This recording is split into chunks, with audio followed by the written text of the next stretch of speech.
ஒரு உத்தேசமாக தான் சொல்ல முடியுது. 500 கோடி வரைக்கும் வசூலாகும். இப்போ இந்த கோடிக்கணக்காக, அதாவது 50 லட்சத்துக்கு மேலே இல்லை கோடிக்கணக்காக மொய் பிடிக்கிறவங்க என்ன பண்ணுவாங்கன்னா பேங்கே இங்கே வந்துடும். ஏன் அப்படி சொல்றீங்க? ஆமாம், பேங்க் வந்து அவங்களே கவுண்ட் பண்ணுவாங்க. Counting machine கொண்டாந்துருவாங்க.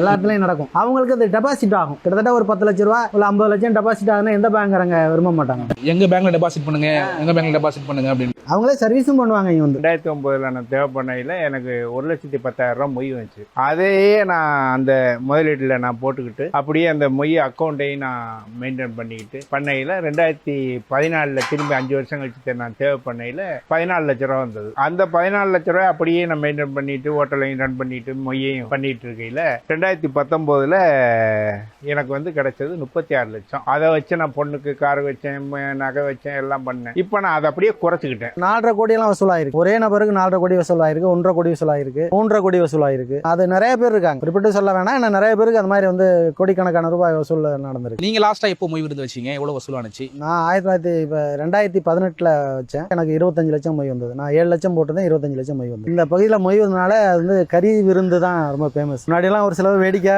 அழைப்புதெல்லாம் போடுவாங்க. 2 பக்கம் ஆட்டு தலையை போட்டிருப்பாங்க. இங்கே உள்ள கறி சுவை வந்து வேற கறி குழம்பு வேற எங்கேயும் நீங்க பார்க்க முடியாது. ரொம்ப சுவையான குழம்பு. நான் உள்ளவங்க தான் சமைப்பாங்களா இல்ல வெளியில இருந்து இதுக்குன்னே ஸ்பெசிபிக்கா? இல்ல, இங்க அதுக்கான சமையல் கலைஞர்கள் இங்கே உருவாயிருக்காங்க. இந்த கீரமங்கலம் பகுதியில் பாத்தீங்கன்னா நடேசன் செட்டியார்னு ஒருத்தர் இருந்தார். இந்த பகுதிக்கு ஆதி காலத்துல அவர் தான் பெரிய சமையல்காரரு. அவர் விட்டு கைமணங்கிறது இப்ப உள்ள எவ்வளவு சமைக்கிறாங்க அதெல்லாம் வராது. அவங்க வந்து அந்த சைவம் சாம்பார் வச்சுட்டு அந்த சாம்பார் சாப்பிட்ட இலைகளை கொண்ட குப்பையில கொட்டியிருக்க அந்த குப்பைக்குழி ஒரு வாரம் மணக்கும். இப்ப இங்க பகுதியில ஊருக்கு 10 பேர் சமையல் கலைஞர்கள் அந்த குழுவா இருக்காங்க, குரூப்பாகவே இருக்காங்க. அதனால் வந்து இந்த பகுதியில் உள்ளவங்க தான் அதை கற்றுக்கிட்டாங்க. இந்த பகுதியில் உள்ள அந்த சுவை வந்து வேறு பகுதியில் வராது.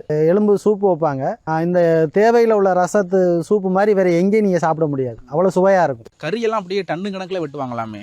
கண்டிப்பாக. ஆட்டுக்கறி அதான் வந்து இப்போ நீங்கள் சாதாரணமாக ஒரு 10 பேர் சேர்ந்து ஒரு தேவை வச்சாங்கன்னா ஒரு ஆளுக்கு வந்து கிட்டத்தட்ட ஒரு 25 கிலோ கணக்கு பண்ணுவாங்க. ஒரு நபருக்கு ஒரு தேவை வைக்கிற 25 கிலோ கணக்கு பண்ணுவாங்க. அப்படி பார்த்தீங்கன்னா ஒரு நபருக்கு எவ்வளோ? 25 கிலோ. 25 கிலோ?